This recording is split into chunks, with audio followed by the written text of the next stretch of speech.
أن سيدنا وحبيبنا ومولانا محمدا عبده ورسوله الذي أرسله بالحق بشيرا ونذيرا وداعيا إلى الله بإذنه وسراجا وقمرا منيرا فقد قال الله تعالى في كلامه المجيد وفرقانه الحميد সকলে জবান খুলে মোহাব্বতের সাথে পড়ি আউযু বিল্লাহি মিনাশ শাইতানির রাজিম বিসমিল্লাহির রাহমানির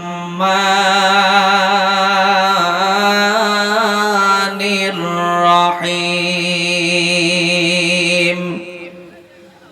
আহাসিবান নাসু আইয়ুতরাকু আইয়াকুলু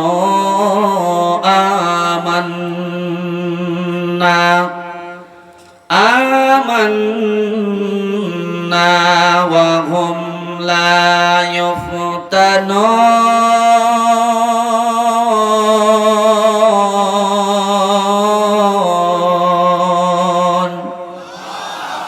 ولقد فتنا الذين من قبلهم فلا يعلمن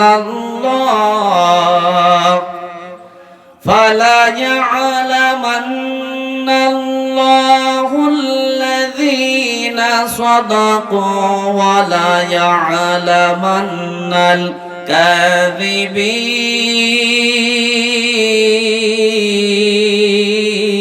الكاذبين صدقت يا ربنا وقال تعالى في شان حبيبك مخبرا وآمرا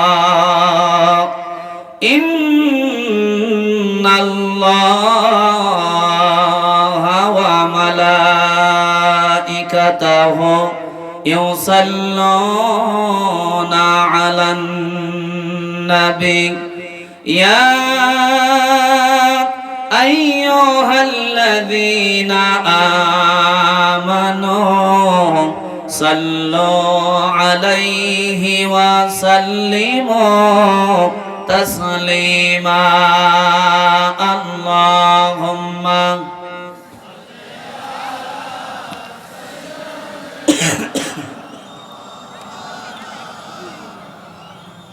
وعلى آل سيدنا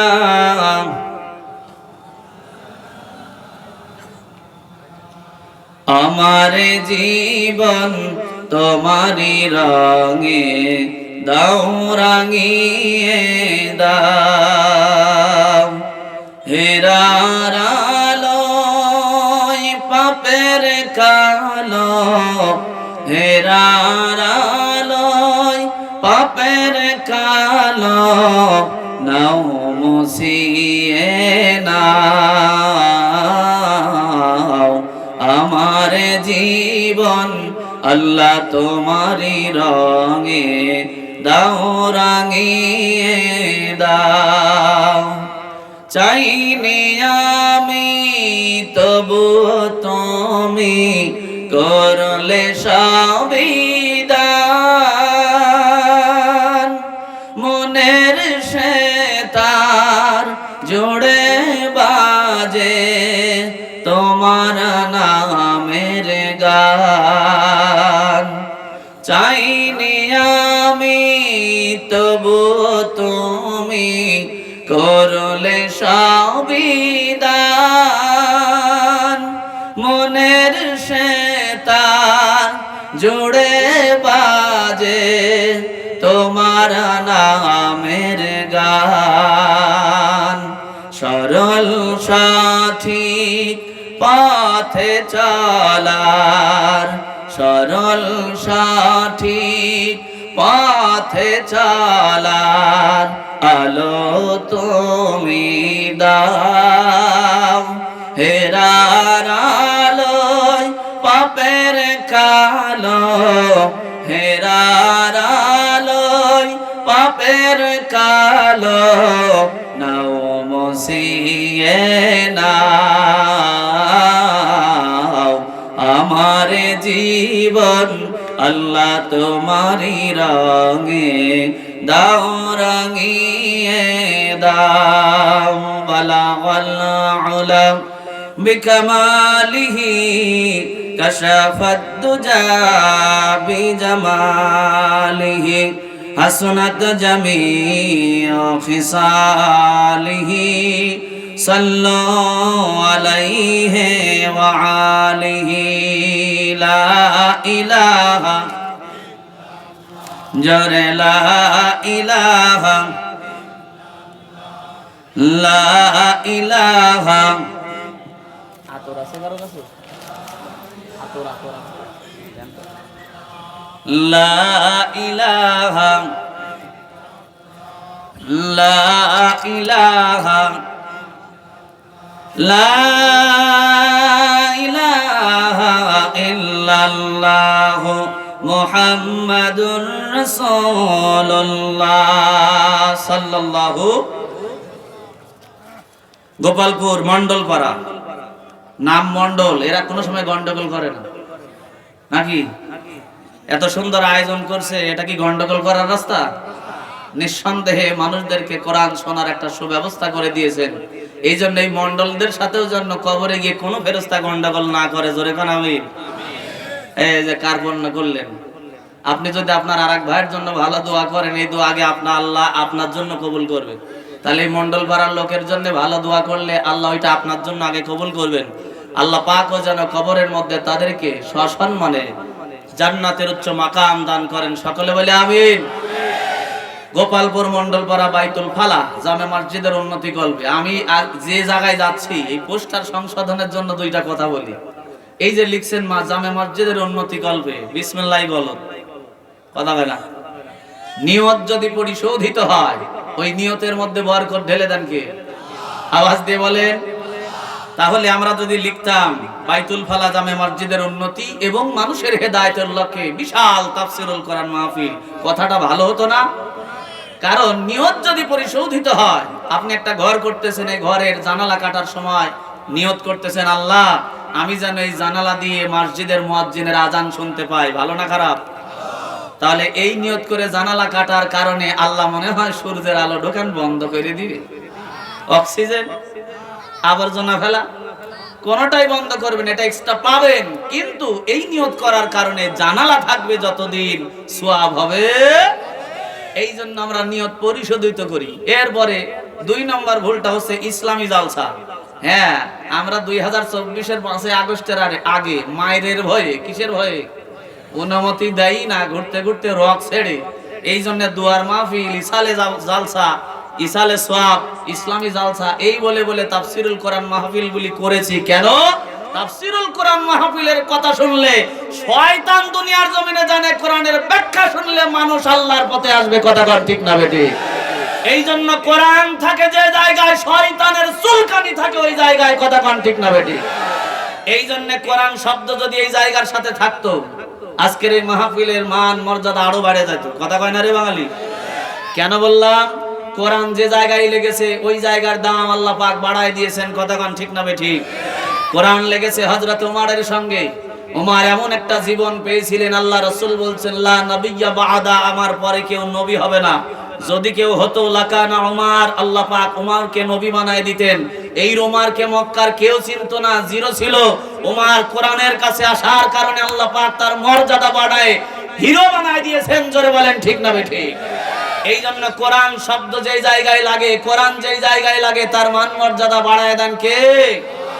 প্র্যাকটিক্যাল বোঝানোর জন্য বলছি। এই যে কোরআন, এই কোরআনের উপরে ময়লা আবর্জনা যাতে করে না পড়ে, এই জন্য একটা জিনিস দিয়ে, এটার নাম কি? গেলাপ, জুজদান, কোরআনের জামা, যে যাই নামেই ডাকেন না কেন। এই কাপড়টা কিন্তু বেশি দামের দেই না, কথা কয় না, সর্বোচ্চ হলে 10 টাকা গজের কাপড়। কিন্তু এই একই লোক ওর টেলিভিশন, রঙিন টেলিভিশনের উপরে লাগাইছে 500 টাকা দামের মকমলের কাপড়। তুই ঢুকে দেখ খালি কবরে, মায়ের রক্কে মায়ের চোখে মুখে মায়ের। আল্লাহ বলতে টাকা দিলাম আমি আর ফুটানি মারো তুমি। আমার কোরআনের উপরে 10 টাকা গজের কাপড় আর তোমার টেলিভিশনের উপরে মখমলের চাদর, মায়ের আছে না নাই? তারপরে ওই 10 টাকা গজের কাপড়ের দাম আল্লাহ কমায় দিয়েছেন মনে হয়। ভালো করে লক্ষ্য করুন, এই কাপড়টা যখন কোরআনের উপরে থাকে, কোরআনটাকে যখন চুমু খান, সবার আগে চুমুটা কিন্তু কাপড়ের উপরেই লাগে। এই 10 টাকা গজের কাপড়ের তেমন কোনো দাম ছিল না, এই কোরআনের সঙ্গে লাগার কারণে এর মান এবং মর্যাদা বাড়ায় দিয়েছেন তিনি কে? আবার ভালো করে লক্ষ্য করেন, একই কাঁঠাল গাছের 2টা তক্তা আপনি চিরাই করলেন। একটা তক্তা বাড়ির সামনে দরজার কিনারায়, যাকে আমরা বাংলা ভাষায় পৈঠে বলি, কি দরজার নিচে এই তক্তাটা পারলেন এই কারণে যাতে করে ঘরের মধ্যে ধুলাবালি এবং কাদা নিয়ে উঠতে না হয়। আর এই একই গাছের আরেকটা তক্তা দিয়ে আপনি কোরআন তেলাওয়াত করার জন্য যে জিনিসটা বানানো হয়, এটার নাম কি? আওয়াজ দিয়ে বলেন। একই তক্তা একটা পায়ের তলায় দিলেন, আরেকটা রেহাল বানালেন। এবার লক্ষ্য করেন, রেহালটা যখন কোরআনের সঙ্গে থাকে, আপনি কোরআন যখন বুকের সঙ্গে লাগান, রেহালটাকে সঙ্গে করে সুন্দর করে বুকের সঙ্গে জড়ায় ধরেন। আল্লাহর কসম করে বলি, এই কাঁঠাল গাছের তক্তার কোনো দাম ছিল না, এই কোরআনের সঙ্গে লাগার কারণে এই তক্তাটার দামও আল্লাহ বাড়ায় দিয়েছেন। কথা বলেন ঠিক কিনা? আবার প্র্যাকটিক্যাল এবার ওয়াজ দেখে নেন, আমার আপনাদের সামনে আছে। আমি আলী মুর্তজা আলেম না, কয় হুজুর আবার কি কয় শোনেন, আলেম, বক্তা, মুফতি, কারি, হাফেজ, এগুলি ক্যাটাগরি আছে। আমি নিজেকে আলেম বলি না, আলেম অনেক বড় জিনিস। আমি একজন ইসলামী কথাবার্তা বলি, ইসলামী বক্তা। কথা কন ঠিক না ঠিক? আমার বাজানরা লক্ষ্য করেন। তবে এই জায়গায় আপনারা বসিয়েছেন একটা কারণে। আমি আলী মুর্তজা কোরআনের অথই সাগর থেকে জাররা পরিমাণ জ্ঞান আল্লাহ পাক কোরআনের আমার মধ্যে দিয়েছেন বিধায় আপনারা সম্মান দিয়ে এই চেয়ারে বসেছেন। কথা কি ঠিক? আমার ভিতরে যদি কোরআনের আলোচনা, কোরআনের জ্ঞান, কোরআনের ইলম না থাকতো, আমিও দুনিয়ার জমিনে আজকে ওই জায়গায় বসে থাকতাম। কথা বলেন ঠিক কিনা? এই জন্য দুনিয়ার জমিনে কোরআন যে জায়গায় লাগে, যার কাছে থাকে, তার সম্মান বাড়ায় দেন কে? এই জন্য সন্তানকে দুনিয়ার জমিনে আলেম বানাতে হবে। কেননা দুনিয়ার জমিনে সবচাইতে উত্তম মানুষ হলো তারা, খায়রুকুম মান তাআল্লামাল কুরআন ওয়া আল্লামা, যারা কোরআন পড়ে, যারা পড়ায়, যারা শিখে, যারা শিখায়, যারা কোরআনের জন্য সময় ব্যয় করে, এর চাইতে ভালো মানুষ দুনিয়ার জমিনে আর একটাও হতে। এই জন্য আমার বাজানরা লক্ষ্য করেন, সামান্য ভাবে এখানে যারা আজকে বসে আছেন, আজকে বাংলাদেশের শিক্ষা ব্যবস্থা কবরস্থানে চলে গেছে। আমি প্র্যাকটিক্যাল বোঝায় দিই, আপনি ক্লাস 5 এর একটা ছাত্রর পেশাব করার কোয়ালিটি দেখবেন, আর হাফেজিয়া মাদ্রাসার মক্তবের ছাত্রের একটা পেশাব করার কোয়ালিটি দেখবেন। দেখবেন 5 এ যেটা পড়ে ওইটা দাঁড়ায় হোসপাইট বাইরে মেশিন বাই করে ছাড়ি দিয়েছে। আর দেখবেন যে যেটা মক্তবের ছাত্র সুন্নতি কায়দায় বসে সুন্দর করে পেশাব করে, কুলুপ ধরে, ইস্তেঞ্জা করে, সুন্দর পরিবেশ আবার বের হয়েছে। এইটা হবে সুসন্তান, আর ওইটা কি হবে? কবরের কাছে যাবে। এই কথা কন না কেন? এই জন্য আল্লাহ রাসূল বলছেন, কোন আলিমান সম্ভব যদি হয় দুনিয়ার জমিনে তোমরা আলেম হও। কেন? কারণ দুনিয়ার জমিনে আলেমরাই হলো আমার ওয়ারিস, আমার নায়েবে নবী। আল উলামা ওয়ারাসাতুল আম্বিয়া, আলেমরাই হলো নবীর ওয়ারিস। কিয়ামতের সময় সাহাবী থাকবে না, তাবেঈন থাকবে না, তাবেঈন থাকবে না। যারা আমার দিনটার ধারক বাহক হয়ে মানুষের সামনে এই দিন প্রচার করবে, তারা আর কেউ নয়, তারা আলেম। এই জন্য আলেমের মর্যাদা কম না বেশি? তবে 2024 সালের 5ই আগস্টের আগে 3-4 হুজুর একসাথে বাইর হইলেই মজা দেখা যাইতো। যাদের হুজুর দেখলে গা জ্বলে, এরা মনে করতে কি জানেন, 3-4টা হুজুর একসাথে দেখলে তাকা থাকতো, কি রে এ চিড়িয়াখানার থেকে ছাড়া পাইছে মনে, এরকম করে তাকায় থাকতো। মানে আজীব জিনিস দেখে না এগুলো। 3-4 জন হুজুর একসাথে থাকলেই হয়।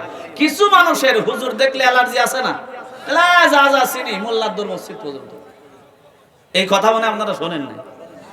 শুনছেন কি এর আগে? তাহলে মোল্লাদ্দুর কোন পর্যন্ত? আমি বলি মোল্লার দৌড় মসজিদ পর্যন্ত নয়, মোল্লার দড়ি হলো একেবারে সংসদ পর্যন্ত। ভালো করে লক্ষ্য করুন, নবী মুহাম্মদুর রাসূলুল্লাহ সাল্লাল্লাহু আলাইহি ওয়াসাল্লাম মক্কা থেকে হিজরত করে ইয়াসরিবে চলে গেলেন। জায়গাটার নতুন নাম হলো মদিনা। এই মদিনা যখন একটা নতুন রাষ্ট্র গঠন হলো, এই নতুন রাষ্ট্রের প্রধানমন্ত্রী হলেন নবী মুহাম্মদুর, জোরে কয় না? তাহলে নবী মুহাম্মদুর রাসূলুল্লাহ যদি প্রধানমন্ত্রী হতে পারেন, তাহলে তার ওয়ারিস সংসদ ভবন পর্যন্ত যাবে না। আর হুজুররা রাজনীতির কথা বললে আপনার গা জ্বলে যে হুজুররা আবার রাজনীতি করবে কেন? না, রাজনীতি প্রধানমন্ত্রী, এমপি, সচিবালয় যদি কেউ চালাতে হয় হুজুররাই চালাবে। হুজুরদের দৌড় মসজিদ পর্যন্ত নয়, পূর্ব থেকেই হুজুরদের দড়ি ছিল সংসদ পর্যন্ত। কথা বলেন ঠিক কিনা? হুজুরের দৌড় মসজিদ পর্যন্ত না, এই কথাটা যে সঠিক নয় এটা বোঝাতে গেলে একটা গল্প শোনানো লাগবে। শুনবেন? এক রাজা বলতেছে, আমাকে যদি কেউ নতুন গল্প শোনাতে পারে আমি ওরে অর্ধেক রাজ্য দিয়ে দেবো। ভাই শোনেন, এই আপনারাও শোনেন। এখন উজির বলতেছে, জাহাপানা সর্বনাশ করলেন একটা, কেউ যদি নতুন গল্প শোনায় দেয় তাহলে তো অর্ধেক রাজ্য চলে যাবে। এখন রাজা বলতেছে, আরে খাটাস, এই জন্যই তো তুই উজির আর আমি রাজা। তাই বুঝলাম না কথা। বলতেছে, আমার নতুন গল্প শোনার ইচ্ছা জাগছে, আমি শুনবো। শোনার পরে অর্ধেক রাজ্য দেওয়া যাতে না লাগে এই জন্য শোনার পরে বলবো, ওই গোড়ার ডেকে গল্প তো আমি আগেই জানি। কি সিটারের সিটার দেখেন। এখন ঘটনাক্রমে অ্যালাউন্স করা হয়ে গেল, এই আজকের মাহফিলের জন্য যেমন 7-8 দিন ধরে মাইকিং হয়, এমন মাইকিং হয়ে গেল। এই যে মন্ডল পাড়া দেখতে পান, এই মন্ডল পাড়াতেও এমন গল্পবিদ আছে, ও যদি চাষ চলে যায় আর কারো গল্প চলে না। আছে না এরকম গল্পবিদ? যার মুখের সাফার জোরে আর কারোর গল্প চলে না। এবার লক্ষ্য করে দেখেন, অ্যালাউন্স যখন হয়ে গেল, ওই এলাকার 5 জন গল্পবিদ রাজার কাছে চলে গেছে ইতিহাস বলার জন্য, কাহিনী বলার জন্য। এটা শুধুমাত্র গল্প নয়, এই গল্পের মধ্যে শিক্ষা আছে। মনোযোগ এদিক ওদিক লাগালে বুঝতে পারবেন না। আমি এই গল্পটা এমনি এমনি আপনাদের সামনে বলার জন্য দাঁড়াই নাই। এই গল্পের মধ্যে বাস্তব বাংলাদেশের শিক্ষা আছে। জোরে কন্যা মারহাবা। এইবার গল্পবিদরা গল্প শোনায়, রাজা কিছুক্ষণ শুনে মজা নিয়ে বলে, বাপু এত গল্প আমি জানি, কি লাভটা হইলো? বলে কি সিটার দেখেন, আসলে জানে না। ওই যে অর্ধেক রাজ্য দেওয়া লাগবে এই জন্য বলে, তুমি জানি। 5 জনই গল্প বলে ফেল, রাজ্য পায় নাই, মন মেজাজ খারাপ, বাড়ি চলে আসতেছে। রাস্তায় মোল্লার সঙ্গে দেখা, কার সঙ্গে? ইমাম সাহেবের সাথে দেখা। বলে, চাচারা কই গেছিলেন? বলে, বাবু আর বলো না, রাজা কি তাল খাড়া করেছে, নতুন গল্প শোনালাম, তারপরে বলে আমি জানি মেজাজটা কেরম খারাপ হয়। এইবার ইমাম সাহেব ডাক দিয়ে বলছে, চাচারা রাজাকে নতুন গল্প শোনাতে পারলে কি হবে? বলে, তুমি জানো না? কয় না তো। বলে, নতুন গল্প শোনালে অর্ধেক রাজ্য পাওয়া যাবে। এখন ইমাম সাহেব বলতেছে, ও এই ব্যাপার, আমি মোল্লাই যদি রাজার সামনে যায় এক তুরিতেই রাজার অর্ধেক রাজ্য কেড়ে নিতে পারি। জোরে কন্না আল্লাহু আকবার। এখন এই 5 জনের ইমোশনে হিট লাগে গেছে, কি রে আমরা হলাম এই এলাকার সবচাইতে বড় গল্পবিদ, আমরা পারলাম না। হুজুর কয় এক তুড়িতেই এই অর্ধেক রাজ্য কারে নেব। হুজুর খালি মানুষের বাড়ি মিলাদ পড়ায়, মরগের কল্লা খায়, আর মসজিদে যায় নামাজ পড়ায়। হুজুরের দৌড় হচ্ছে মসজিদ পর্যন্ত। হুজুর বলতেছে কি এক তুড়িতেই কারে নেব, ধর মোল্লারে। ধরে নিয়ে চলে গেছে। ইমাম সাহেব মাথার উপরে, রাজা বলতেছে, ইমাম সাহেব হুজুর আপনিও গদির নেশা ছাড়তে পারলেন না। ইমাম সাহেব ডাক দিয়ে বলে, জাহাপানা কেমনে গদির নেশা ছাড়ি? কারণ ক্ষমতা ছাড়া, গদি ছাড়া, পাওয়ার ছাড়া এই বাংলাদেশের মানুষরা নামাজি হচ্ছে না। কথা কন ঠিক কিনা? কথা কি ঢোকে মাথায়? ঢোকে। এই যে এখানে জালসা হচ্ছে রাত 3টা পর্যন্ত, যদি হয় কিছু কিছু প্লেয়ার আছে হুজুর ওয়াজ করেন, ওয়াজ শুনতে শুনতে শহীদ হয়ে যাবো, কিন্তু নিয়ত করেছি মাঘ মাস চলতেছে, সকালে ফজরের নামাজ পড়বো না। কথা কয় না? আছে না নাই? তাহলে ইমাম বলতেছে, জাহাপানা আমি কেন সিয়ারের লোভ করব না? কারণ সিয়ার ছাড়া বাংলাদেশে যত কামি হোক, এই সিয়ার ছাড়া নামাজ কায়েম হচ্ছে না। কথা বলেন ঠিক কিনা? সিয়ার সারা যে নামাজ কায়েম হয় না, এর বাস্তব প্রমাণ আমি আপনাদের দেখায় দেই। আগামীকাল সকালবেলা যদি কোনো টুপিওয়ালা কোনো আলেম এই বাংলাদেশের প্রধানমন্ত্রী হয়ে যায়, আল্লাহর কসম শপথ বাক্য পাঠ করার পরে পরের দিন সকালবেলায় যদি সংসদ ভবনে ঘোষণা করে, ও বাংলাদেশের 17 কোটি মানুষগুলো শুনে নাও, আমি বাংলাদেশের প্রধানমন্ত্রী ঘোষণা করলাম, তোমরা কেউ যদি মুসলমান হওয়ার পরে 1 ওয়াক্ত নামাজ কাজা করো 1000 জরিমানা হবে। বাবা জোহর কাজা কাজা করলে 2000, মাগরিব কাজা করলে 3000, আসর কাজা করলে 4000, আর এশা কাজা করলে 5000। টাকা যদি না থাকে তাহলে 5 মাসের জেল। আর যে জায়গা থেকে নামাজ না পড়া অবস্থায় ধরা হবে ওই জায়গাতেই খাড়ার উপরে 200 বার কান ধরে উঠবস। এই মন্ডল পাড়া যে মসজিদ করছে, মসজিদ হবে, চলবে? বাজার মসজিদ 2 তলা, এই মসজিদে ধরবে? এখন আপনি মনে মনে চিন্তা করতেছেন সংসদ ভবনে যদি ঘোষণা হয় আমি নামাজ পড়বো কি পড়বো না, এটা আবার দেখবে কেডা? লাভ হবে না। আপনি যদি এখন ওই রকম ঘর জামাইয়ের মতো মনে করেন, এক বাড়িতে ঘর জামাই থাকে, শ্বশুর নামাজ পড়ে, শাশুড়ি পড়ে, স্ত্রী পড়ে, কিন্তু খাটাস নামাজ পড়ে না।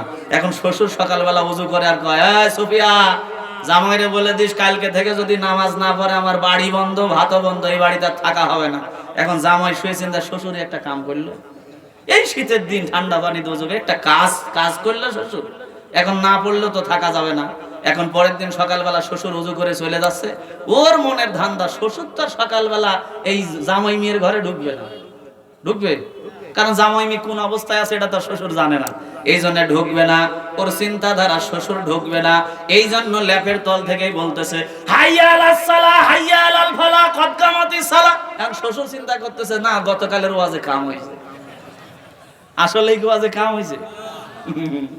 এখন আপনারা যদি মনে করেন দুনিয়ার জমিনে সংসদ ভবনে যদি ঘোষণা হয় আমি নামাজ পড়লাম কি পড়লাম না তা দেখবে কেডা? দুনিয়ার জমিনে এই কথা বললে চলবে না।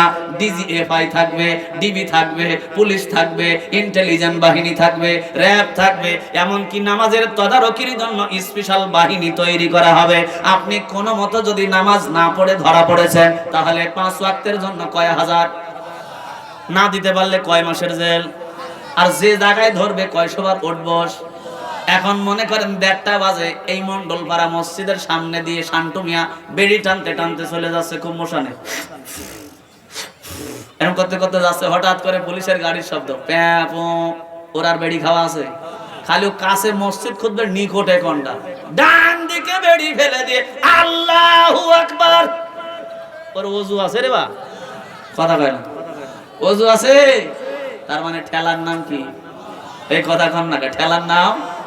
তাহলে দুনিয়ার জমিনে আমার বাদানরা লক্ষ্য করেন, প্রধানমন্ত্রী যদি নামাজি হয়, মন্ত্রী গুলি যদি নামাজি হয়, এমপি গুলি যদি নামাজি হয়, সচিব গুলি যদি নামাজি হয়, উপজেলা চেয়ারম্যান গুলি যদি নামাজি হয়, চেয়ারম্যান গুলি যদি নামাজি হয়, মেম্বার গুলি যদি নামাজি হয়, আমি আলী মর্তজা বলে গেলাম বাংলাদেশের নামাজি হতে 72 ঘন্টা সময় লাগবে না। চিল্লায় বলেন কথা ঠিক কিনা?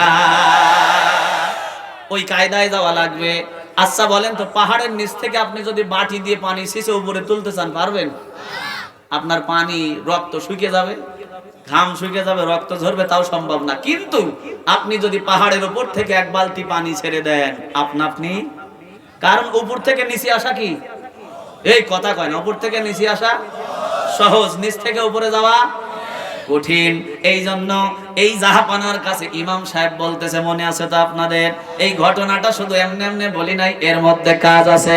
এইবার ইমাম সাহেব ডাক দিয়ে বলছে, জাহাপানা, আমি গদির আশা করি একটা কারণে, কারণ বাংলাদেশের সবগুলি নামের আগায় মোহাম্মদ লেখে, কিন্তু ফজরে জামাতে ইমাম আর মুয়াজ্জিন ছাড়া কেউ নাই। আমি নরসিংদী গেছি, ওই দিন গাড়ির ফিটনেস নাই, সকাল শীতের দিন গত বছর। এখন মসজিদে গায়ে দেখি একটা খালি কাঁপতেছে, ওই ঠান্ডা পানিতে মাছ মারার পরে ছোটবেলায় আমাদের যেরকম করে না, এই দিকে কাঁপতেছে। চাচার বয়স 60-70। আমি বল, চাচা খবর কি, মসজিদে এত বড় ফাঁকা কেন? কয় মাস চলে কোনটা উদ্দেশ্য না বা, তাই গেল মাঘ মাস। কয় এই জন্য তে অবস্থা। আপনি আছেন কে? কয় বেতন না খালি আমিও আসতাম। তার মানে ও কেডা? মুয়াজ্জিন। কেন ও না ডাকলে তো আর বেতন পাবে না। কথা কান ঠিক না? ওই ঠিক। আমার বাজানরা লক্ষ্য করেন, এইবার ইমাম সাহেবকে রাজা ডাক দিয়ে বলতেছে, তাহলে তো বাবু তুমি অপমান তোমাকে করতে চাই নাই, তুমি যখন হবে তাহলে তো আমার করার কিছু নাই, তাহলে গল্প শুরু করো, ইতিহাস শুরু করো। আমি জানি মোল্লার দর মসজিদ পর্যন্ত এই জায়গায় গিয়ে ঠেকবে, কিন্তু মোল্লার চাপে যারা পড়ে নাই, মানকে সিপায় যারা পড়ে নাই, মানকে সিপা বুঝেন, ও সামনেও যাওয়া যায় না, পিছনে আসা যায় না। মোল্লার তালে যেদিন পড়বেন সেদিন বুঝবেন মাইনকে সিপা কাকে বলে। এইবার ইমাম সাহেব বলতেছে, জাহাপানা তাহলে কি গল্প শুরু করব? বলে হ্যাঁ। ওই যে জাহাপানার আগের বুদ্ধি তো আছে, শুনে কি বলবে? এ তো আমি আগেই জানি। এবার ইমাম সাহেব বলতেছে, জাহাপানা গল্পটা খুব পুরাতন, মনোযোগ সহকারে শোনা লাগবে। বলে ভনিতা না করে বলো। এখন ইমাম সাহেব বলতেছে, আপনার দাদা আর আমার দাদা একেবারে ল্যাংটা কালের বন্ধু, এমন বন্ধু একজন আর একজনের জন্য জীবন দিতে পারে। এ কি আপনি জানেন? ওই আগের জিকির কয়, হ্যাঁ আমি জানি। ও জানে না যে কোন জালে ফেঁসাচ্ছে, কথা কয় না। এইবার ইমাম সাহেব ডাক দিয়ে বলতেছে, আপনার দাদা হঠাৎ করে কি জানি একটা বিপদে পড়ে গেল, তার টাকার খুব দরকার। আমার দাদার কাছ থেকে 2000 বিলিয়ন কোটি টাকা হাওলাত নিল। এই ঘটনা কি আপনি জানেন? কি রে, এখন যদি কয় যে জানি, তাহলে এতদিনের হাওলাতে টাকা দিস নি? ও দিতে গেলে রাজ্যই শেষ, কথা কান ঠিক না? ঠিক। আবার যদি কোনো মতো বলে যে জানি না, তাহলে নতুন ইতিহাস, কথা কয় না? অর্ধেক রাজ্য গেলে কোন দিকে যাবে? এই জন্য সব সময় বলেন না যে মোল্লাদ্দর মসজিদ পর্যন্ত। এই বাংলাদেশে একটা বালিশ তুলতে 10,000 টাকা লাগিয়েছে, তখন আমরা মাথা ঘামাই নাই। এই বাংলাদেশে নেতার খাটের তল থেকে সয়াবিন তেল বের হয়েছে, তখন আমরা মাথা ঘামাই নাই। কিন্তু এই বাংলাদেশে ইসলাম এবং আলেমদের বিরুদ্ধে যখন নির্যাতন চেপে এসেছে, তখন আর আরহাম হয়ে বসে থাকতে পারি নাই। আশহাদ হয়ে তাকবীরের ধ্বনি দিয়ে বাতিলের বিরুদ্ধে সংগ্রামে নেমে গেছি, কথা বলেন ঠিক কিনা? কারণ জমিন আল্লাহর, হুকুম চলবে কার? জোরে কোন? আল্লাহ। তাহলে ওই আল্লাহর জমিনে আল্লাহর বিধান অনুযায়ী চলাটাই শ্রেয় ছিল। যতদিন চলবে না ততদিন ভেজাল দূর হবে না, কথা কোন ঠিক না? ঠিক। আমি কিন্তু ওয়াজ এখনো শুরু। দাওয়াত বাড়ি গেলে আগে প্লেট ডলে লবণ দিয়ে, বোঝেন কিছু, ঘষাঘষি করে, তারপরে ভাত দেয়, তারপরে দেয় সুজি, তারপরে ডিম, মাছ ভাজা, গরুর গোশত, তারপরে দই। আমি সূরা আনকাবুত তেলাওয়াত করেছি। কোন সূরা? সূরা আনকাবুত 2 থেকে 4 নম্বর আয়াতে কারিমা তেলাওয়াত করেছি। কিছুক্ষণ এর উপরে আলোচনা করব বলে ইচ্ছা পোষণ করেছি। আমি এলোমেলো কথা বলিও না। অনেক বক্তা আছে তেলাওয়াত করে সূরা কাউসার, কয় বিল্লালের কাহিনী, মানে ঢাকার টিকিট কাটে চিটাগাঙ্গের গাড়ি দুটি বসে আছে, ও ঢাকা পাবে কোনোদিন? আবার কিছু কিছু বক্তা আছে এই এখান থেকে একটু, ওখান থেকে একটু, তুর্কিস্তান থেকে একটু ওড়া ধোড়া মার। সকালবেলা শরবত চাচা জিজ্ঞাসা করলো, চাচা ওয়াজ তো শুনলেন, কোন বিষয় রে বা? ওয়াজ করলো বক্তা। চাচা ধম ধরে বসে থাকে, কয় বক্তাও তো মারলো ওড়া ধোড়া, আমি খাইছি বাদাম, ক্ষতি পারবো না রে বাপ, কথা কন ঠিক না? ঠিক। তবে আপনারা আমার সাথে আওয়াজ দেবেন, রেসপন্স দেবেন, তাকবীর দেবেন, দেখবেন যে বক্তার বক্তৃতা 100 মিটার গতিতে চলতেছে। কারণ বক্তার বক্তৃতা 100 মিটার গতিতে কড়ায় নিতে পারে, শ্রোতা যদি তাজা হয়, কথা কন ঠিক না? ঠিক। এখন আপনারা যদি রেসপন্স না দেন, আমার মনে হবে আমি ওয়াজ করতেছি গোরস্থানে, সামনে যেগুলি আছে সব মুর্দা। আপনারা তাজা না মরা? তাহলে একটু টেস্ট করি। হাত তোলেন সনাত করে উপরের দিক। হ্যাঁ, লিল্লাহ তাকবীর। আল কোরআনের আলো বলেছে, ঘরে ঘরে চলে 15.5 বছর মায়ের খাওয়া আক্কিল হয় না সংসদে। আল কোরআনের আলো, কোরআন আছে যেখানে, এই আখেরি মোনাজাত যেখানে। এখন গেলে ডবল বাড়ি খাবে। এক বাড়ি কোরআনের মাহফিল ছাড়িয়ে যাওয়ার কারণে, আর এক বাড়ি যে ওয়াদা করছেন আখেরি মোনাজাত যেখানে আমরা আছি, ওয়াদার ওয়ার খিলাফের জন্য আর এক বাড়ি এখন শেষ করে যাবেন না, আগেই দৌড় মারবেন, এটা আপনার ইচ্ছা। আমার বাজানটা লক্ষ্য করেন। তাহলে যে সূরাটা তেলাওয়াত করেছি, সূরাটার নাম আনকাবুত। সূরাটার নাম কি? আনকাবুত শব্দের অর্থ হলো মাকড়সার জাল। আজকে সারা পৃথিবীতে মুসলমানদেরকে মাকড়সার জালের মতো ইহুদিরা, নাসারারা, মুনাফিকরা একেবারে চারিদিক থেকে আটকে ফেলেছে। এই জাল থেকে বাঁচতে হলে ঈমানি শক্তি ছাড়া বাঁচার কোনো উপায়, জোরে বলি উপায়। এইবার আসেন এই সূরাটার 2 থেকে 3 নম্বর আয়াতে কারিমা। নিউজ হেডলাইন, কি হইছে রে ভাই, জোশ উঠে গেছে নাকি? সুবহানাল্লাহ, আলহামদুলিল্লাহ, লা ইলাহা, জোরে লা ইলাহা, লা ইলাহা ইল্লাল্লাহ মুহাম্মাদুর রাসূলুল্লাহ। এবার আসেন ধারাবাহিকভাবে আস্তে আস্তে সামনের দিকে আগাবো। তাহলে সূরার নাম কি বললাম? মুখস্থ করেন। সূরার নাম কি? আনকাবুত। আনকাবুত মানে কি? মাকড়সার জাল। এবার আসেন নিউজ হেডলাইন, আল্লাহ এখানে কি বলছেন এইটা যদি ভালো না লাগে ওয়াজ আমাদের ভালো লাগবে। এইবার আসেন, পিতা খবর দেখতেছে, খবর যদি মারাত্মক হয় ও কিন্তু রিমোট ছাড়বে না, ঠিক না? এখন ছেলে এসে বলতেছে আব্বা বিপিএল খেলা শুরু হয়ে গেল আর রাজশাহী আর ঢাকার ফাইট হচ্ছে, তাড়াতাড়ি রিমোট দাও। আব্বা বলতেছে শহর এখান থেকে কানের 4 ইঞ্চি নিচে দেবো, 7 দিন তুমি বাড়াবে হ্যাট। এখন ছেলে বলতেছে আব্বা কেন রিমোট দাও খেলা দেখবো। আব্বা বলতেছে দেখ নিচ দিয়ে হেডলাইন যাচ্ছে 10টার খবর হবে, এই খবর না দেখে তোরে রিমোট দেবো না। এখন ছেলে জিজ্ঞাসা করতেছে আব্বা খবরটা কি সেটা তো কও। কয় ওই দেখ লেখা উঠতেছে জামাত শিবিরের 4-5টা সওয়াল পাল 10 তলা রানা প্লাজার কাছে ঘোরাঘুরি করতে কি মনে হইলো এই 5 জন মিলে ধপাস করে ধাক্কা দিয়ে 10 তলা রানা প্লাজা ফেলা দিছে। কথা কয় না, এক যাইতাই খবর 5 জন মিলে 10 তলা বিল্ডিং ফেলা দিয়েছে, কি যাইতাই বেটা সওয়াল না কি মনে হয় আপনাদের? এই কথা যিনি বলেছে এটা সুস্থ মানুষ না অসুস্থ মানুষ? অসুস্থ না? আমার তো ধারণা ও যদি গাঁজা খায়েও থাকে তাও এক্সপায়ার ডেট হয়ে গেছে, যে গাঁজার মানে ডেট ডুট নাই, এক্সপায়ার ডেট শেষ হয়ে গেছে।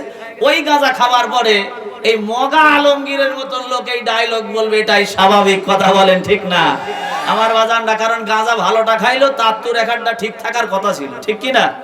তাহলে আসেন আল্লাহ কি নিউজ হেডলাইন দিচ্ছেন এটা আগে বুঝেন।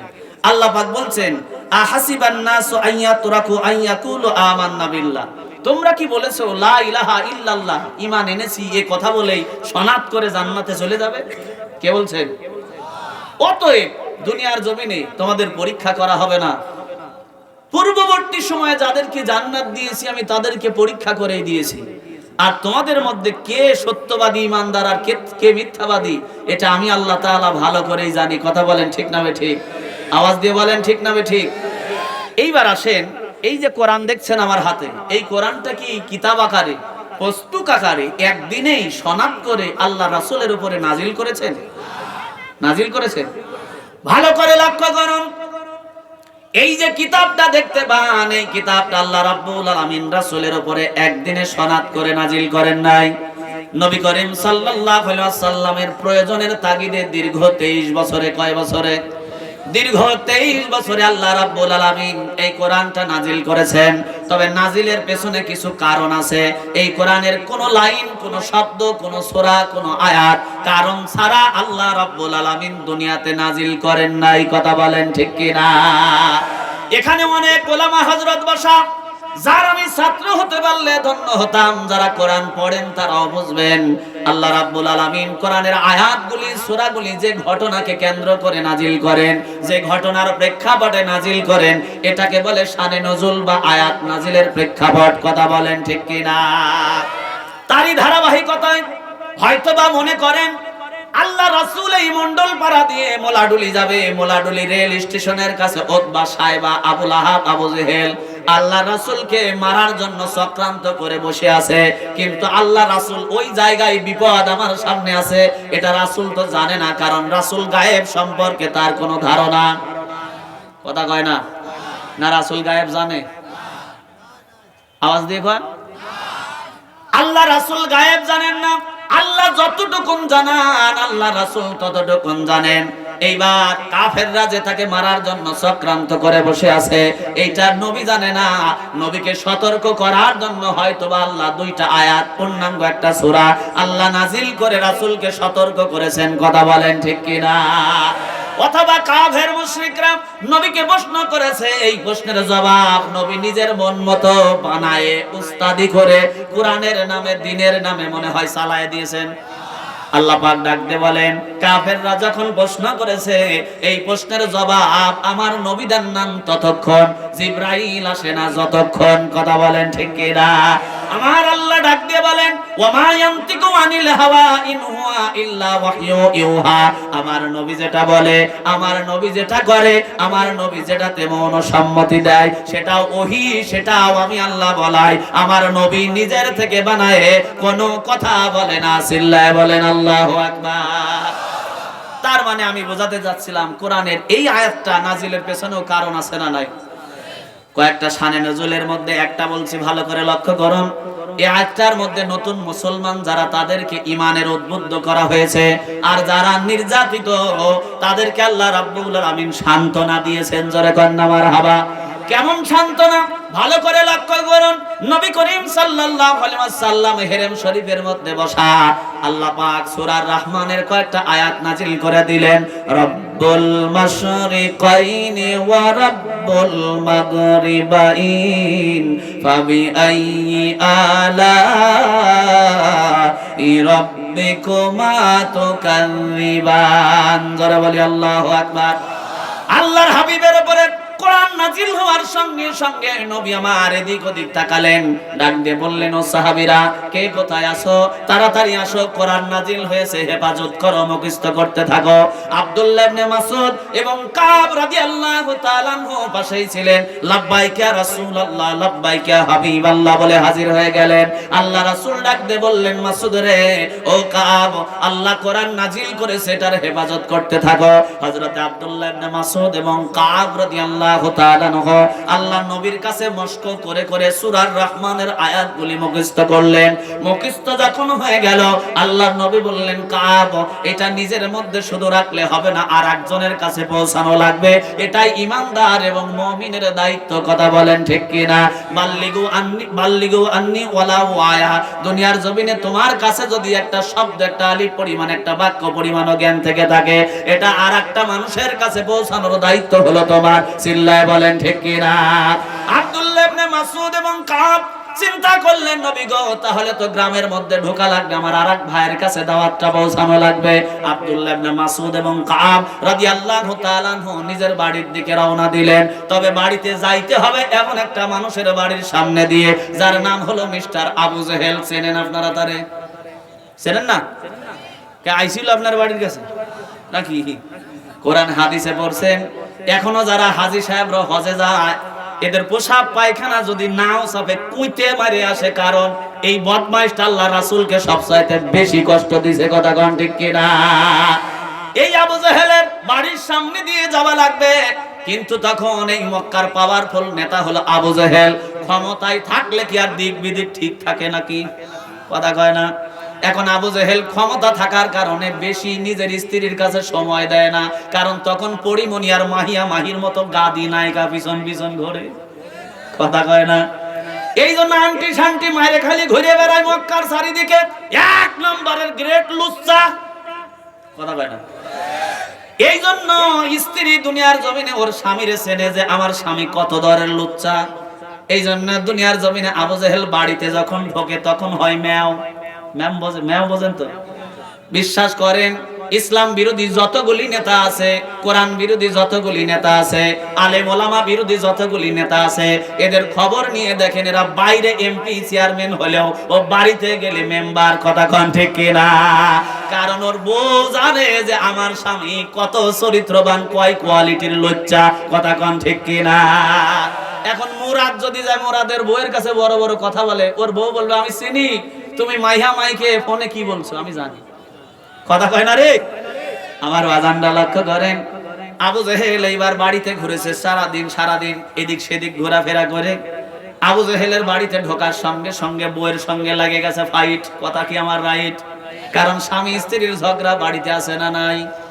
স্ত্রী স্বামীরে ডাক দিয়ে বলতেছে, যদি না বানাও আলাদা বাড়ি, ফিরায় দাও আমার বাপের ডিসকভারি গাড়ি, মানে শয়তান বিয়ের দিন যেটা যৌতুক নিছে, যদি না বানাও আলাদা বাড়ি, ফিরায় দাও আমার বাপের ডিসকভারি গাড়ি।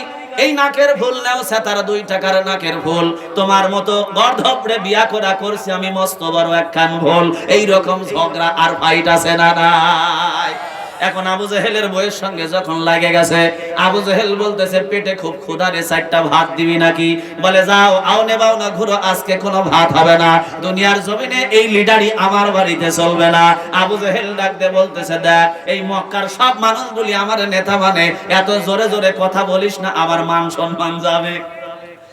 স্ত্রী এবার ডাক দিয়ে বলতেছে, তুমি কিসের সেতার নেতা? তোমারে আমি নেতা মানি না, তোমার চাইতেও আমি কম না। এই যে আবু জেহেলের বউ যিনি, তার নাম হলো নাকেরা। এই নাকেরা ছিল আব্রাহা বাদশার বোন। দুনিয়ার জমিনে ভালো করে লক্ষ্য করুন, আর রাহেকুল মাকতুব কিতাবের মধ্যে আল্লাহ রাব্বুল আলামিনের এই দুশমন দুনিয়ার জমিনে কি কর্মকাণ্ডগুলো করেছে এর ব্যাখ্যা কিছু দেওয়া হয়েছে। আমার বাজানরা লক্ষ্য করুন। এইবার আবু জেহেল ডাক দিয়ে বলতেছে, দেখ তুই যত বড়ই পাওয়ারফুল হোস, একটু আস্তে কথা বল। কারণ স্ত্রীর পরিবারের ব্যাকগ্রাউন্ড যদি ক্ষমতাশালী দলের হয়, স্বামী কিন্তু সাথে কথা কয়ে পারে না। কিছু কইলেই খালি কয়, দেখো বড় ভাই কিন্তু কয়ে দেবো, নাহলে আব্বা কিন্তু খবর দেবো, তাহলে বুঝবে ঠেলার নাম কি, বাবাজি। এই জন্য স্বামী ভয়ে কিছু কয় না, কারণ এখন ওরা ক্ষমতায় আছে। কথা কন ঠিক না ভাই? ঠিক। এই জন্য আবু জেহেল বলতেছে, তোর দুইটা পায়া ধরে মক্কার সব মানুষগুলি দেখলে আমারে কুর্নিশ করে সালাম দেয়, আমি খালি সম্মান পাইলাম না, এই বাড়িতে আসে নাকেরা বলে তোর মতন লুচ্চারে সম্মান করে কেডা? কথা কয় না। ইন দা মিন টাইম হযরত আব্দুল্লাহ ইবনে মাসউদ এবং কাব বাড়িটা ক্রস করতেছেন ওই যে দাওয়াত দেওয়ার জন্য। এবার ক্রস করতে গিয়েই আবু জেহেলের বাড়ির দিকে তাকিয়েছে। আবু জেহেলের বউ কি পর্দা করে? ও পর্দা জানে, ও পর্দা মানে, পর্দা জানেও না মানেও না।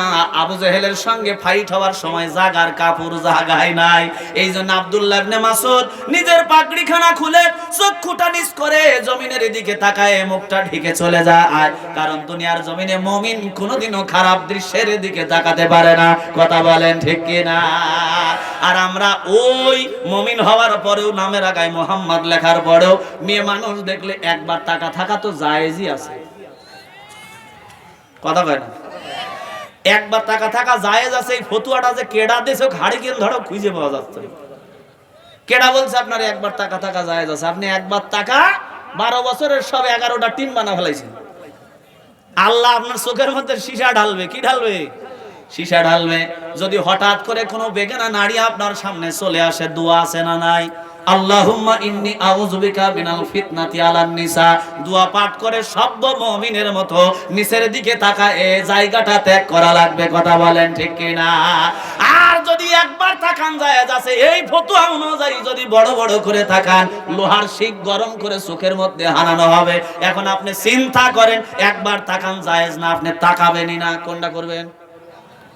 আমার বাজানরা লক্ষ্য করেন, আব্দুল্লাহ ইবনে মাসউদ এবং কাব মাথা ঢেকে বাড়িটা ক্রস করলেন। এই ঘটনাটা নাকেরা দেখে ফেলেছে। নাকেরা ডাক দিয়ে বলতেছে, আবু জেহেল শয়তানি করার জায়গা পাও না, মক্কার সব লোক নাকি তোমারে সম্মান করে। এই যে কিছুক্ষণ আগে 2টা লোক চলে গেল, তোমারে সালাম দেওয়া কুর্নিশ করা তো দূরের কথা, ঘেন্নায় তোমার বাড়ির দিকে তাকালো না, মুখ ঢেকে পার হয়েছে। কথা কয় না? আসলে কি আব্দুল্লাহ ইবনে মাসউদ এবং কাব এই জন্য মুখ ঢিকছে কারণ ওর বইয়ের জাগার কাপড় জাগায়। আমার বাজানরা লক্ষ্য করেন, আবু জেহেল এইবার এতক্ষণ ছিল বিড়াল, এক লাফ দিয়ে গেট পার হয়ে ডাক দিয়ে বলতেছে, কেডারে যাস না? এখন বাঘ হয়ে গেছে। এবার কাছাকাছি যেতেই দুনিয়ার জমিনে বলতেছে, তোর নাম কি? আব্দুল্লাহ ইবনে মাসউদ বলে, আমি আব্দুল্লাহ ইবনে মাসউদ। আমার ভাই কাব রাদিয়াল্লাহু তাআলা আনহু। কোথায় গিয়েছিলি? বলে আল্লাহ রাসূলের দরবারে গিয়েছিলাম, কোরআন নাজিল হয়েছে, মুখস্থ করতে করতে বাড়ির দিকে রওনা দিয়েছি। আবু জেহেল ডাক দিয়ে বলতেছে, ও তুমি মুহাম্মাদের দলের লোক। দুনিয়ার জমিনে বাংলাদেশে এই কোয়ালিটির মানুষ আছে, খালি টুপিওয়ালা দাড়িওয়ালা ইসলামী দলের লোক দেখলেই হইছে। এই মানুষগুলিকে নিয়ে নাটক সাজানো বন্ধ হয় না। কথা বলেন ঠিক কিনা? এদেরকে নিয়ে জিহাদি নাটক বানায়, এদেরকে নিয়ে হরকতুল জিহাদ বানায়, জঙ্গি সংগঠনের সদস্য বানায়া, বিনা অপরাধে হাতের মধ্যে বেড়ি লাগায়া, মাথার মধ্যে হেলমেট লাগায়া, কাঠগড়ায় দাঁড় করাইছে। আজকে 15.5 বছর এই নাটক আমরা দেখেছি। কথা বলেন ঠিক কিনা? এরা খালি জানে ইসলামী দলের লোক হলেই হয়েছে, এদের নাটক দিয়ে কারারুদ্ধ করে তাদেরকে নির্যাতন করা লাগবে। আবু জেহেল চিন্তা করলেন, এটা মুহাম্মাদের দলের লোক, এদেরকে নিয়ে তো একটা নাটক সাজাতেই হয়, নাটক না করলে তো তাদের নির্যাতন করা যাবে না। এই জন্য আব্দুল্লাহ ইবনে মাসউদ এবং কাবকে দুনিয়ার জমিনে রাগান্বিত করার জন্য ডাক দিয়ে বলছে, আব্দুল্লাহ ইবনে মাসউদ এবং কাব, শোনো, তোমরা যে মুহাম্মাদের সঙ্গে ঘোরো, এই মুহাম্মদ তো মানুষ ভালো না। জোরে কয় না নাউজুবিল্লাহ? এই মুহাম্মদ তো জাদুকর, এই মুহাম্মদ তো পাগল। শেষমেশ ডাক দিয়ে বলছে, তোমরা যার পিছনে ঘোরো সে তো হলো দুনিয়ার জমিনে চরিত্রহীন। সঙ্গে সঙ্গে কাব রাদিয়াল্লাহু তাআলা আনহু একেবারে হাতাটা গোছায় ডাক দিয়ে বলতেছে, আবু জেহেল আর যা বলো রাসূলের চরিত্র নিয়ে কোনো কথা বলো না, কারণ আল্লাহ রাসূলের চরিত্রের সার্টিফিকেট দিয়েছেন কে? আল্লাহ পাক ডাক দিয়ে বলছেন, ইন্নাকা লা আলা খুলুকিন আযীম। আমার নবীর চরিত্র এত বড় মাপের যে চরিত্র মাপার মতো যন্ত্র আমি পৃথিবীতে আবিষ্কার করি নাই। এত বড় মাপের চরিত্র দিয়ে আমি আমার নবীকে দুনিয়াতে পাঠিয়েছি। চিল্লায় বলেন না মারহাবা। কাব ডাক দিয়ে বলছে, আবু জাহেল রে, ওই নবীর চরিত্র সম্পর্কে যদি তুমি কোনো কথা বলো তাহলে আল্লাহর কোরআন যা বলেছে, নবী যা বলেছে তুই তাই। এখন ওর ঘোর সন্দেহ হয়ে গেছে, কিরে মুহাম্মদ আমাকে কি বলছে এটা না শুনে আগেই কিছু খাওয়া যাবে না। এখন কাবকে ডাক দিয়ে বলতেছে, কাব দুনিয়ার জমিনে মুহাম্মদ আমাকে কি বলেছে তাড়াতাড়ি বলো। এবার কাব ডাক দিয়ে বলছে, দুনিয়ার জমিনে যে নবীর সম্পর্কে খারাপ কথা বলে, দ্বীনের সম্পর্কে খারাপ কথা বলে, কোরআনের সম্পর্কে খারাপ কথা বলে, আলেম ওলামা সম্পর্কে খারাপ কথা বলে, উতুল লিম্বাদা যালিকা জানিম। দুনিয়ার জমিনে পিতৃ পরিচয়হীন যার সন্তান ছাড়া দুনিয়ার জমিনে কেউ এই রকম কথা বলতে পারে না। ও কাব শুনে নে, আমার নবীর চরিত্র সম্পর্কে তুই কথা বলেছিস মানে রে দুনিয়ার জমিনে শুনে নে। আবু জেহেল, আমি কাব বললাম তোর পিতৃ পরিচয় নাই, টাটকা যারো সন্তান তুই, তাছাড়া যারো সন্তান ছাড়া দুনিয়ার জমিনে আমার নবীর বিরুদ্ধে কেউ কথা বলতে পারে না। কথা বলেন ঠিক কিনা? আমার বাজানরা লক্ষ্য করেন, নিজের বাপের পরিচয় নাই এই কথা যদি কাউকে বলার মাথা কি ঠিক থাকে? সঙ্গে সঙ্গে আবু জেহেল ডান হাত দিয়ে কাবের ডান কান বরাবর একটা ঠাসনি দিয়ে দিয়েছে। হযরতে কাব জমিনে পড়ে গেছে, কানের তালা ফেটে ফিনকি দিয়ে রক্ত বের হয়।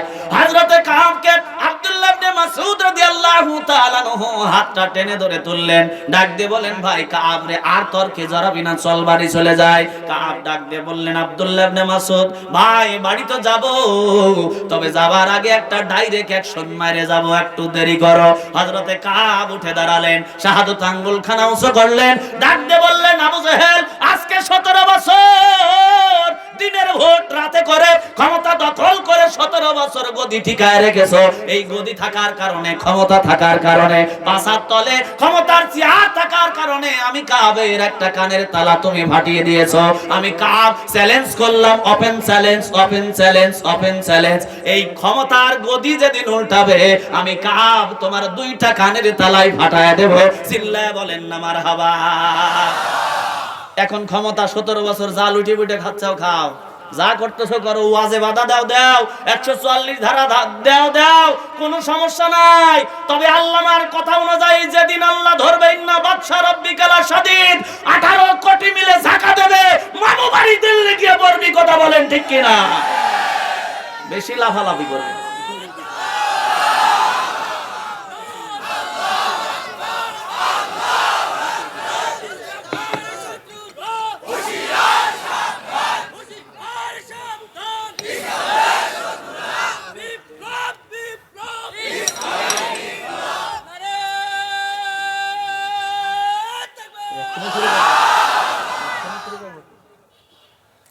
সুবহানাল্লাহ, আলহামদুলিল্লাহ, লা ইলাহা।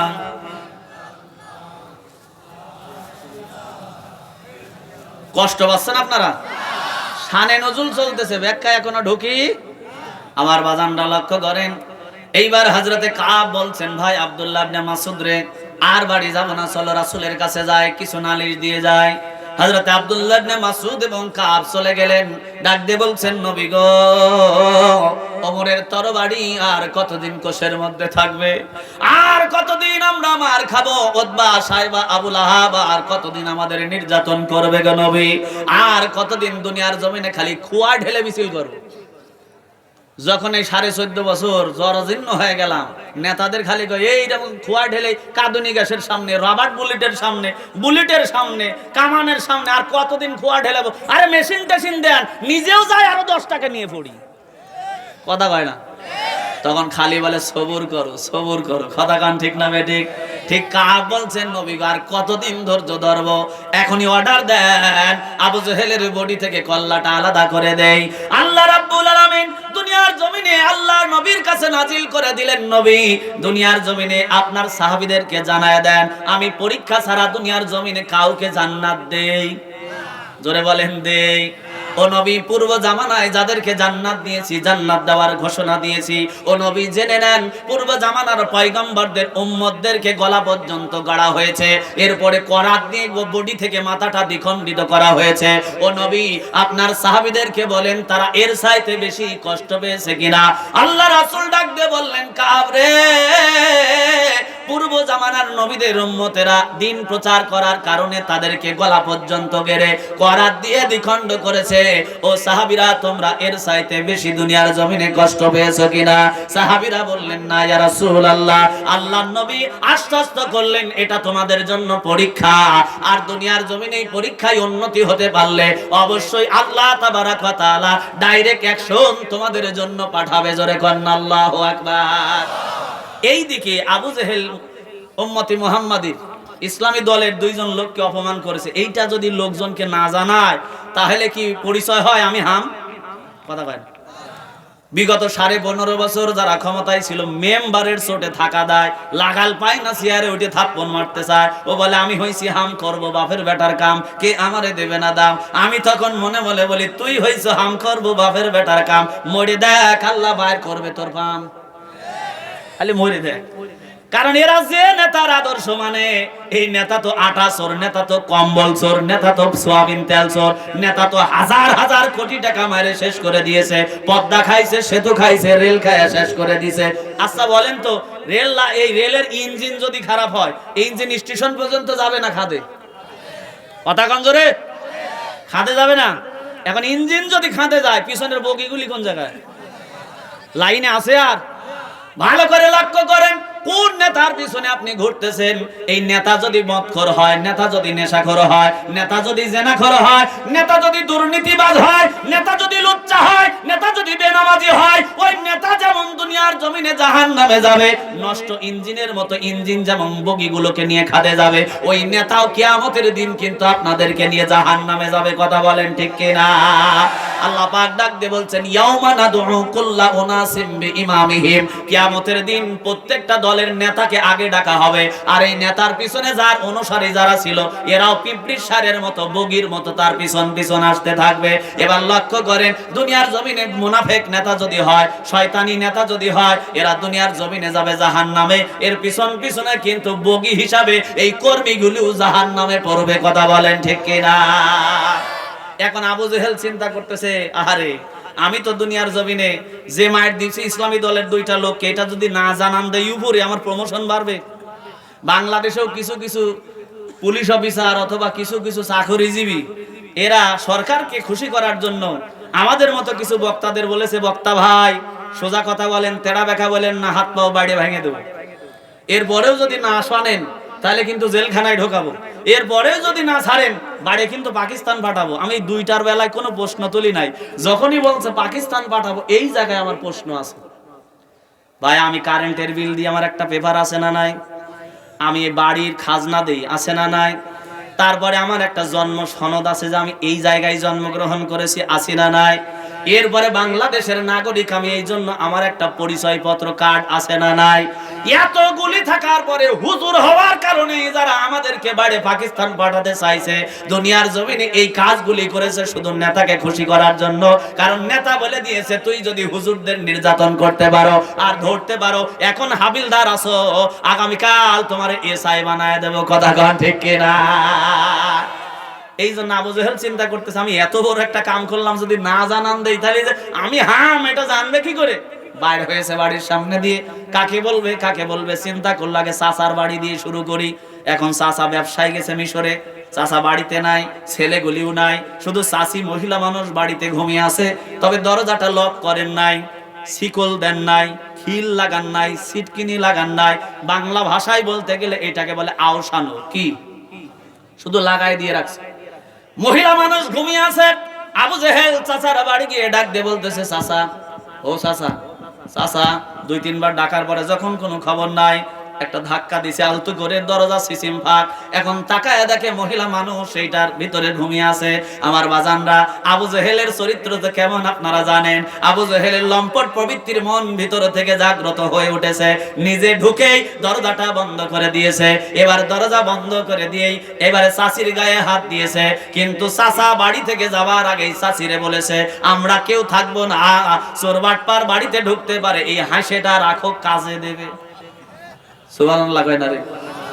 এখন চাচির গায়ে হাত মারতেই চাচি হাসি বাইর করে, সেন্দা মালখানা বাইর করে বলে, বল হারামজাদা, গায়ে কেন হাত দিলি? হারামজাদার ব্যাখ্যা বোঝেন? মানে হারামি করে যেটার জন্ম হয়েছে এটা হলো হারামজাদা, হালাল পন্থায় যেটার জন্ম হয় এটা হলো হালালজাদা। কথা কোন ঠিক না বেঠিক?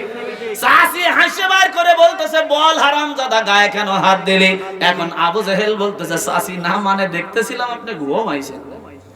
চাচি ডাক দিয়ে বলে, বদমাইশের বাচ্চা, আমি ঘুম আসছি কিনা আমার গায়ে হাত দেওয়ার একমাত্র অধিকার হলো আমার স্বামীর। কথা বলেন ঠিক কিনা? আমার স্বামী ছাড়া আমার গায়ে কেউ হাত দিতে পারবে না। এই কথা বলে চাচি দুনিয়ার জমিনে কোপ তুলতে দেরি আছে, মারতে দেরি নাই। কোন কায়দা কারণে আবু জেহেলের বেঁচে গেল জান, কিন্তু ডান সাইডের কিছু অংশ কেটে পড়ে গেল কান। চিল্লায় বলেন না মারহাবা। এখন তাকায় দেখে কান টিকটিকির লেজের মতো লাফায়। কান তুলতে গেলে কোবার একটা পালানোর দরজা তো নিজেই বন্ধ করেছে, খালি গোল্লা ছুটের মতো কুপায় যাচ্ছে, খালি দৌড়াচ্ছে। ঘরের মধ্যে কোনো মতো বাম হাত দিয়ে দরজাটা খুলছে। দরজা খোলার পরে কান ধরে চিন্তা করতেছে, এই অবস্থায় যদি কবিরাজ বাড়ি যায়, হসপিটালে যায়, ডাক্তারে যায়, সকলে প্রশ্ন করবে কান হারালাম কি করে। তখন তো আমার লুচ্চামির খবরটা পেপারে উঠে যাবে। কথা কোন ঠিক কিনা? এখন যদি আমি হসপিটালে যাই, কবিরাজ বাড়ি যাই, তাহলে আমি আবু জেহেল যে কত দরের লুচ্চা এটা মক্কার সব মানুষ জানবে। না ভাই, ডাক্তারের কাছে যাওয়া যাবে না, প্রাথমিক চিকিৎসা বাড়ি যায়নি। আবু জেহেল বাড়ির কাছে চলে গেছে, গিয়ে দেখে গেট আটকানো। ওই যে স্ত্রীর সাথে কিছুক্ষণ আগে ঝগড়া করছে, এখন বাইরে থেকে ডাক দিয়ে বলছে, সোনার ময়না পাখি, দরজাটা একটু খোলো তো দেখি। এখন নাকেরা বলতেছে, বুড়ে বয়সে তোমার ভীমরতি ধরছে। বলতেছে, সাক্ষী চন্দ্র, সাক্ষী তারা, তুই আমার মনের ভাড়া। নাকেরা ভিতর থেকে বলে, যতই কলা করো আজকে দরজা খোলা হবে না। আর ও চিন্তা করতেছে, যে বেগে রক্ত পড়তেছে, এই রক্ত যদি বন্ধ না হয় কিছুক্ষণের মধ্যে রক্ত শূন্য হয়ে মারা যাব। আবু জেহেল ডাক দিয়ে বলছে, নাকেরা 5 মিনিটের মধ্যে যদি দরজা না খোলো তাহলে কিন্তু আমার লাশ ঢুকান লাগবে ঘরে। ইমোশনে হিট মারছে আর কিসে। এখন স্বামী তো, লুচ্চা হোক, চোর হোক, বাটপার হোক, স্বামী তো। কথা কন ঠিক না বেঠিক? দরজা খুলে দিয়েছে ঠাস করে মাঝের উপরে। এখন দেখে কান ধরে বসে আছে, খালি রক্ত পড়ে। নাকেরা বলতেছে, কি রে, কান গেল কই? এখন আবু জেহেল বলতেছে, লাতের কসম আমি চাচির ঘরে ঢুকি নাই। ওরে কেউ জিজ্ঞাসা করছে? কথা কয় না। মানে মাথার তলে কেডা রে? কয় মা আল্লাহর কি রে, আমি গুড় খাই নাই। তার মানে ওই পাকা চোর। কথা কন ঠিক না বেঠিক?